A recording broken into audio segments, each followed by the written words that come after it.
Hey there, how's it going, everybody? Today I'm going to show you how to easily set up a Salesforce client so you can interact with the Salesforce API using Python very quickly and efficiently. So let's get started. So the first thing you're going to do is install UV, which is a simple Python and package manager, and it just makes this whole process very simple. The next command here just installs the latest version of Python, which is currently 3.13.5. Then we're going to set up a virtual environment in this folder. I forgot to mention, you do have to create a folder where you're going to work out of. So I have this folder here set up in my GitHub section of my laptop. You could put it wherever. You can put it in documents, whatever works for you. Next, we are just going to install the relevant Python libraries that we're going to be using to interact with the Salesforce instance. And then we are going to go ahead and activate the virtual environment. Then we're going to launch our Jupyter Notebook. This is going to open up a window where we can start our Python files in here. Now you'll notice that there's already this Salesforce client here. This is just something that I wrote that makes the interaction with the Salesforce data very simple. So don't worry too much about the details of this. I can take you through that separately if you're interested, but for now, let's just go ahead and make a new notebook file here. So we'll just call this Python example. And first things first, we're going to import the relevant libraries that we're going to be using. So pandas and Salesforce client. Pandas just makes it really easy to interact with large amounts of data. And the Salesforce client is just pulling the Python class from that library that I showed you. So once that imports, then we're going to want to go ahead and authenticate. So there's two ways you can authenticate. The first is using username, password, and security token. That is effective for production and sandbox environments. Because I'm using scratch.org in this example, I'm going to use the access token in the instance URL. So let's go ahead and set this up. So first we're going to want to set up whatever the access token and the instance URL are. And let's go ahead and do that.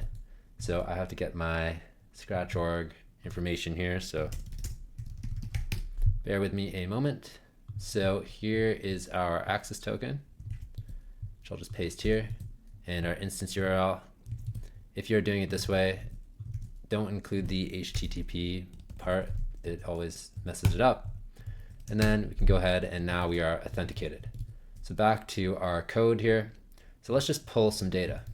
So in this case, we're pulling accounts.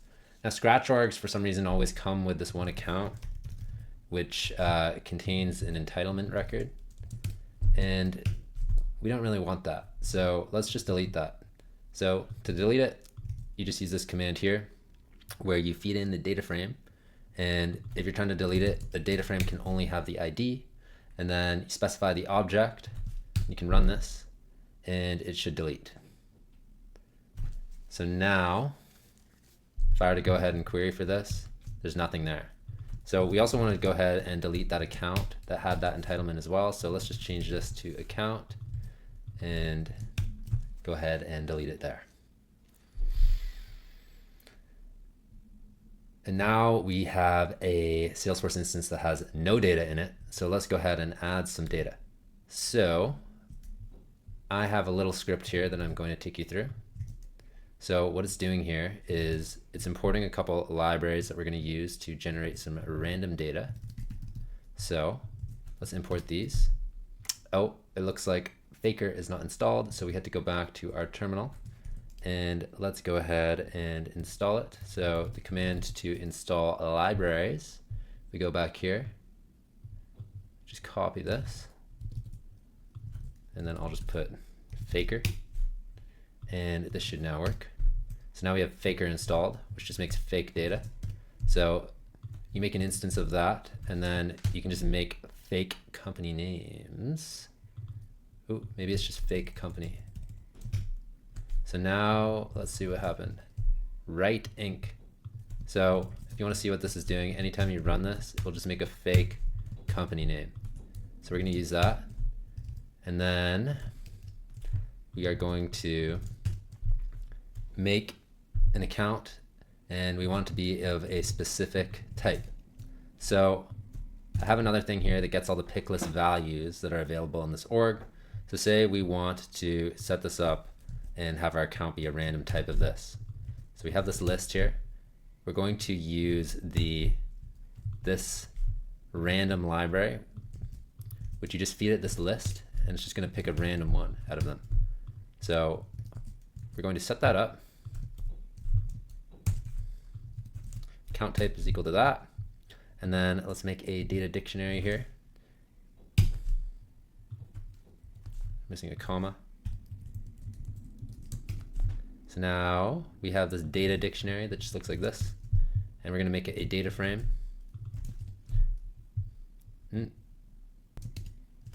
Yeah, so the issue is that this has to be a list. So you pass it in a list of records. And now we have our data frame here. And we can go ahead and insert this. So now we're just calling the same command as above, bulk, but instead of deleting, we're inserting. So now if we go to this org, which I'll open up now, I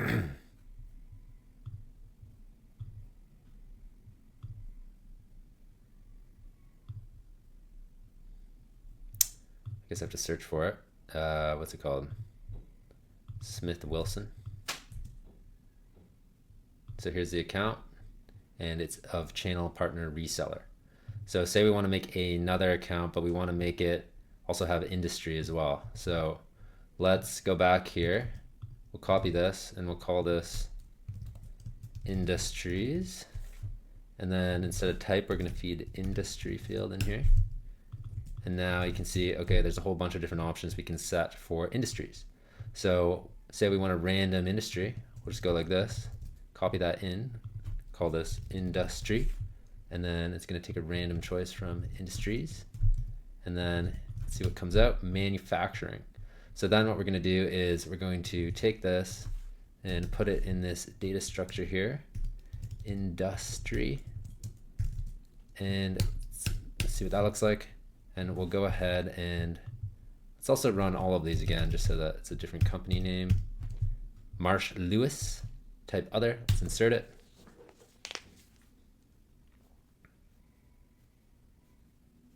Okay, so we just inserted another account of this ID.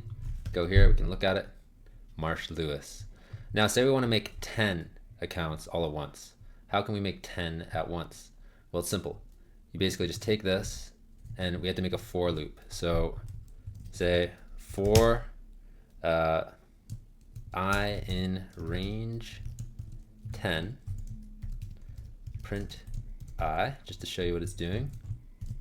So this is just making a loop of 10, but what we want to have happen is we want to make a list of 10 records. So we'll make data a list outside of the loop, and then we're going to make a dictionary for each record in here. So we'll call this company record, and then it's going to equal company name,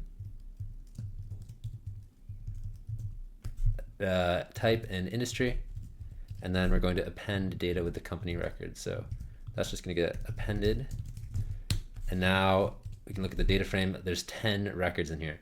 Oh wait, but they're all the same name. So how do we address that? Okay, so let's take the random choice for account type. We'll put that here. We'll take the random choice for industries. We'll put that here, and we'll put fake company. We'll take that out, and we'll put that here. We can delete all of these cells, and let's run this. Okay, and now we have 10 random companies, and let's insert them. See what happens. Okay, so now we have 10 companies that were just inserted. We can go ahead and look at them. Olson, customer, it's industry government. Let's look at this one. O'Neill, Rise and Wright, insurance, prospect. So there you go. Pretty simple. This is all you have to do to create dummy data in Salesforce. You can take this very far and really do some very complex data seeding if you are setting up a dummy environment or something of that nature. And that's it for this video.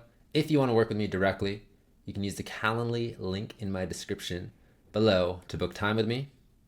and we can talk through your issues, whether they're related to data migrations or data architecture setup. Other than that, I hope you learned something. Cheers.